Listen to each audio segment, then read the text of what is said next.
اگر ہماری نماز صرف ایک ایکسرسائز بن کے رہ گئی ہے، اگر ہماری نماز میں آپ نے 1-2 آیات قرآن کی پڑھی، چھوٹی سے چھوٹی صورتیں آپ نے یاد کی، ان کو بھی اتنی جلدی سے مکا کے ٹرخا کے پڑھا کہ ٹائم نہیں ہے بھائی ہمارے پاس اور کام کرنے ہیں بڑے، اگر آپ کا یہ حال ہے، ہمارے ہاں تو وہ تو چیک کرتے ہیں نا مسجدوں میں کون سی مسجد میں تراویح سپر سپیڈ سے پڑھی جا رہی ہے، وہ جا کے پہلے 2 دن میں جائزہ لیتے ہیں، پھر وہ ریکارڈ ٹائمر پہ رکھ کے اچھا اس میں جو ہے وہ 20 رکعتیں جو ہے وہ 19 منٹ میں پڑھی جاتی ہیں، یہاں جا کے تراویح پڑھتے ہیں۔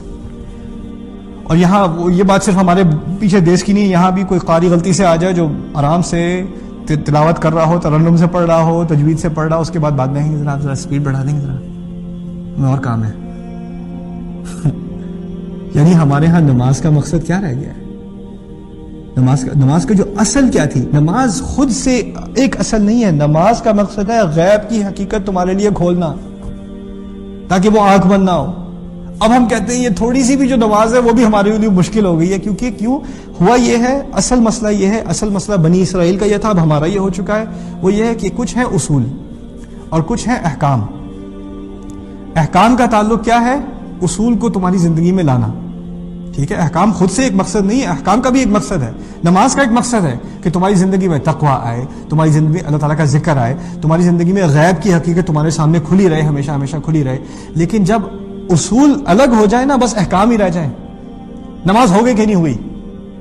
نماز ہوگی، میں نماز پڑھا تھا مجھے یاد نہیں، میں نے 3 رکعت پڑھی یا 5 پڑھی یا 7 پڑھ لی، مجھے یاد نہیں رہا، یا میں نے 1 رکعت کے بعد سلام پھیر لیا، نماز ہوئی نہیں ہوئی۔ اب ہمارا سارا زور ہے نماز ہوئی نہیں ہوئی، لیکن نماز کی روح کیا ہے؟ نماز دی کیوں گئی تھی ہمیں؟ قرآن کیا بتا رہا ہے نماز کے بارے میں؟ اس کی کسی کو کوئی فکر نہیں۔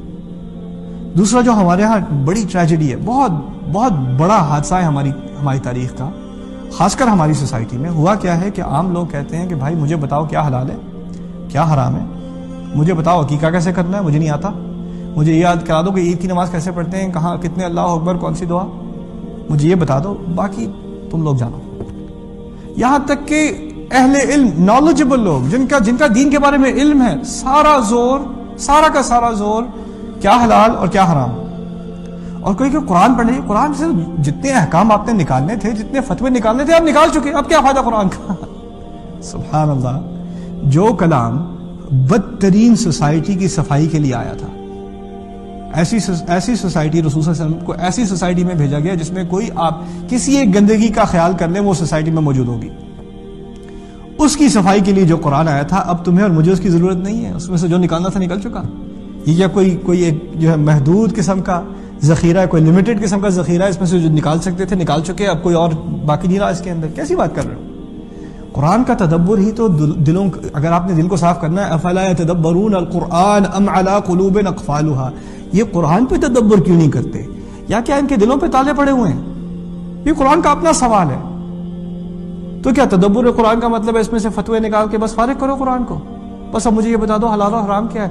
جتنا ہماری امت کا فاصلہ قرآن سے ہوا ہے، اتنی ہی ہمارے اندر برائی آئی ہے، اتنی ہی خرابی آئی ہے، اور جتنا ہم قرآن سے قریب ہوں گے اتنا خود ہی خرابیاں دور ہونی شروع ہو جائیں گی۔ لوگوں کی اصلاح فتوے سے نہیں ہوتی۔ کسی کو آپ بتا دو یہ حلال ہے یا یہ حرام ہے، کسی کے گھر میں جھگڑا ہو رہا ہے جائیداد کا، ٹھیک ہے نا، جائیداد کا مسئلہ ہے، 2 بھائی آپس میں لڑ رہے ہیں، آپ جا کے کہیں دیکھو شریعت میں ہے کہ تمہیں اتنا اور تمہیں اتنا اور تمہیں اتنا، او اچھا شریعت میں ہے، میں تو بھول گیا تھا یار، چلو مسئلہ ہی حل ہو گیا ایک فتوے کے بعد۔ ہوتا ہے ایسا کیا؟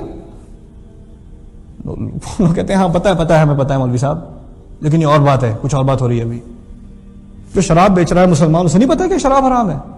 پتہ ہے، اصل میں دل پہ اثر نہیں پڑا، ابھی غیب کی حقیقت آنکھ بند ہے، اس کو پیسے نظر آ رہے ہیں، اس کو جو نقصان ہے، انما یاکلون فی بطونہم النار، اپنے پیٹ میں آگ بھر رہا ہے، اس کو اس بات کا احساس نہیں ہے، کیونکہ وہ حقیقت دیکھی ہوئی ہے، اندیکھی حقیقت ہے، اندیکھی حقیقت ہے۔ وہ حقیقت صرف اس وقت کھلتی ہے جب انسان کا تعلق قرآن سے بڑھے، اور وہ اصل تعلق قرآن سے بڑھنا وہ نماز میں ہوتا ہے۔ اگر نماز میں قرآن سے تعلق نہیں ہے تو ہے ہی نہیں۔ آپ تفسیریں پڑھ لیں، مطالعہ کر لیں، گرامر سیکھ لیں، عربی سیکھ لیں، وہ اچھی چیز ہے، سب اچھی چیز ہے۔ جب تک نماز میں آپ کا خدا سے تعلق نہیں ہوگا، اس کلام سے تعلق نہیں ہوگا، اصل ایکسپیرینس قرآن کا جو ہے آپ کو نہیں ملے گا۔ اسی لیے اللہ تعالیٰ نے اس عربی زبان کو بھی آسان کر دیا، آپ بہانہ نہ بنائیں، کر دیا۔ اللہ تعالیٰ کا اپنا وعدہ ہے، وَلَقَدْ يَسَّرْنَا الْقُرْآنَ لِلذِّكْرِ، کسی کے لیے مشکل نہیں ہے۔ کون سی قوم ہے زندگی کی جس میں مسلمان عالم نہیں ہے؟ آپ مجھے یہ بتائیں کون سی قوم ہے؟ یورپ تک اسلام پہنچا ہے، افریقہ تک پہنچا ہے، ایشیا تک پہنچا ہے. ہمارے اپنے علماء شروع میں عربی میں کتابیں لکھتے تھے. یہ فارسی اور اردو تو بات کی بات ہے، ہماری اپنی ساری تعلیمیں عربی میں تھی. یعنی اپنی زبان نہیں چھوڑی لیکن عربی ہمیشہ برقرار رکھی. ہماری بیسک ایجوکیشن تھی. یار تم تو اب C++ پڑھ لیتے ہو، تمہیں کوڈ جو انسان کو سمجھ نہیں آتا وہ تمہیں سمجھ آتا ہے، تمہیں اس میں سے غلطی نظر آ جاتی ہے. تھوڑی سی عربی نہیں سیکھ سکتے؟ اور وہ کیوں آسان زبان ہے؟ جاوا سیکھنا آسان ہے، میڈیکل لینگویج سیکھنا آسان ہے. عربی تو اللہ تعالیٰ نے آسان کی ہے، اللہ تعالیٰ نے آسان کی ہے، یہ تو اللہ تعالیٰ کا وعدہ ہے. اور اگر نیت کیا ہو؟ نیت یہ ہے کہ میں نے نماز میں قرآن کا تجربہ کرنا ہے، جو اللہ مجھ سے کہہ رہا ہے وہ مجھے براہ راست اس سے تعلق قائم کرنا ہے. اس نیت سے عربی پڑھو گے تو دیکھو کیسے آسان کرتا ہے.